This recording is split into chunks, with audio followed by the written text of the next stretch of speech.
ચાલો બાળકો, આપણે કાલે ફરવા જઈશું ને?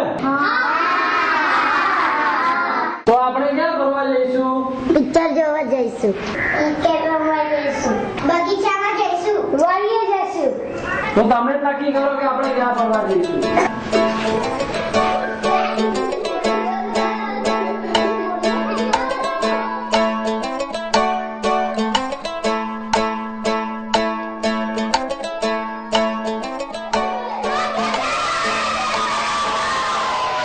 તો સારું, આપણે કાલે બગીચામાં જઈશું અને તમે તૈયાર થઈ નાસ્તો લઈને આવી જજો.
કોની નીચે ઉભા છે?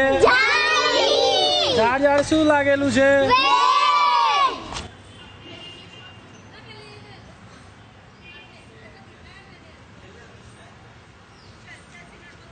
જો બાળકો, આને વેલ કહેવાય ને વેલ પાતળી હોય છે.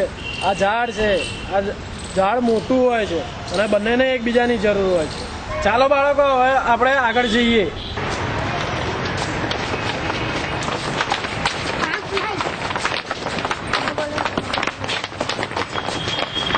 અહીંયા આવો બાળકો, અહીંયા આવો, અહીંયા આવો.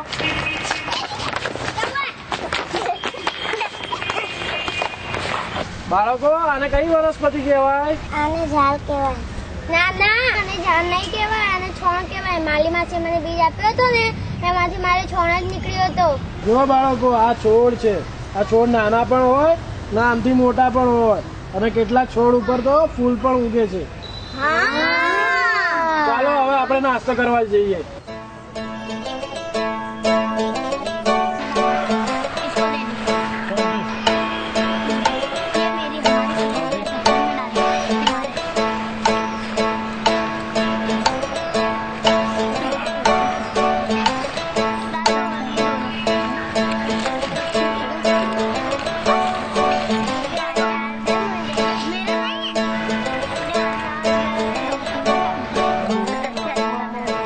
હવે તમે બધા બગીચામાં ફરો અને હા, વનસ્પતિના પ્રકારો ધ્યાનમાં રાખજો.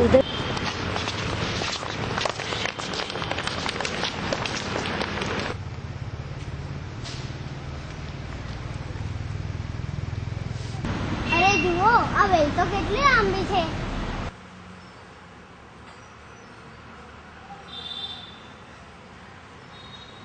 અરે આ વેલ તો જ્યાં શું લટકાયેલું છે. આ વેલ તો કેટલી સુંદર છે. આ વેલ તો કેટલી પાતળી છે. વેલ તો પાતળી જ હોય. ચલો ચલો, પેલા છોડ બાજુ જઈએ. ચાલો ચાલો.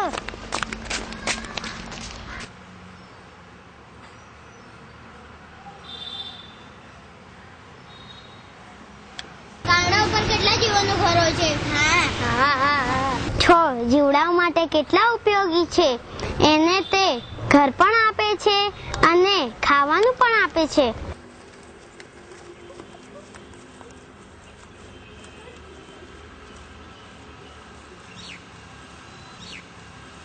અરે આ ઝાડ કેટલું મોટું છે. આના ઉપર ચડી શકાય છે. મારી મમ્મી એમ કીધું છે કે ઝાડથી હવા પણ શુદ્ધ થાય છે. ઝાડ આપણને છાંયડો આપે છે. ઝાડ આપણને લાકડી પણ આપે છે. ઝાડ આપણને ફળ પણ આપે છે. ઝાડ આપણને ઠંડો પવન આપે છે. એટલે જ ઝાડ વાવવા જરૂરી છે. તો આજુબાજુ ઝાડ કેમ નથી? ચાલો આપણે ટીચરને પૂછીએ. ચાલો ચાલો ચાલો ચાલો ચાલો. ચાલો ટીચર શું થયું? ઝાડ આપણા જરૂરી છે તો આપણી આજુબાજુ કેમ નથી? સાચે જ વૃક્ષ આપણા માટે બહુ જ જરૂરી છે, એટલા માટે આપણે વૃક્ષો વાવવા જોઈએ. તો તમારા ઘરે પણ વૃક્ષો વાવજો અને આપણે આપણી સ્કૂલમાં પણ વૃક્ષો વાવીશું.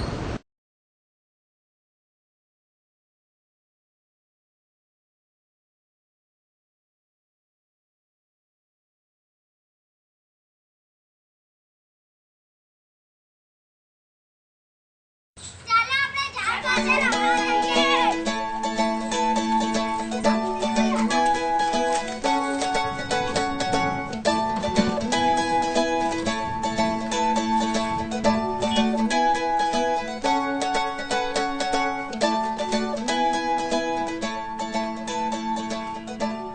સિમલાન ઉપર લાય તો ડાળી ઉપર બેઠવાની કેવી મજા આવે છે. રાજુ, મારે પણ ચડવું છે પણ ચડાતું જ નથી. આ થડ તો કેટલું જાડું છે. હવે આની ઉપર તો ફળ પણ લાદેલા છે.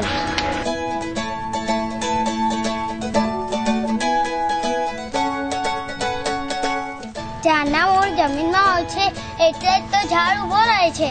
હું તો પાંદડાની તો ટીપોરી જ બનાવીશ.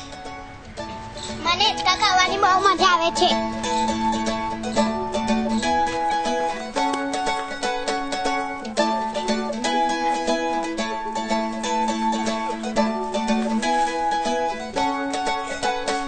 આજે આપણે રમવાની કેટલી મજા આવી. હા, ટીચરે કીધું છે કે કાલે આપણે નિશાળમાં જઈશું અને વૃક્ષો વાવીશું.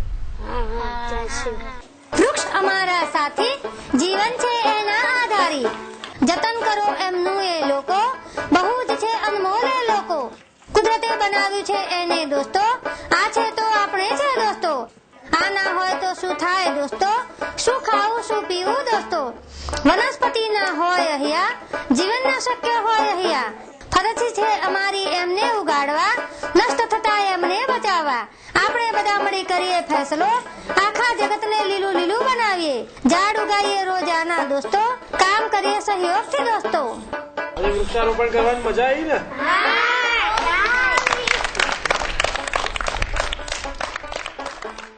કાલના પ્રવાસમાં આપણને કેટલી બધી મજા આવી.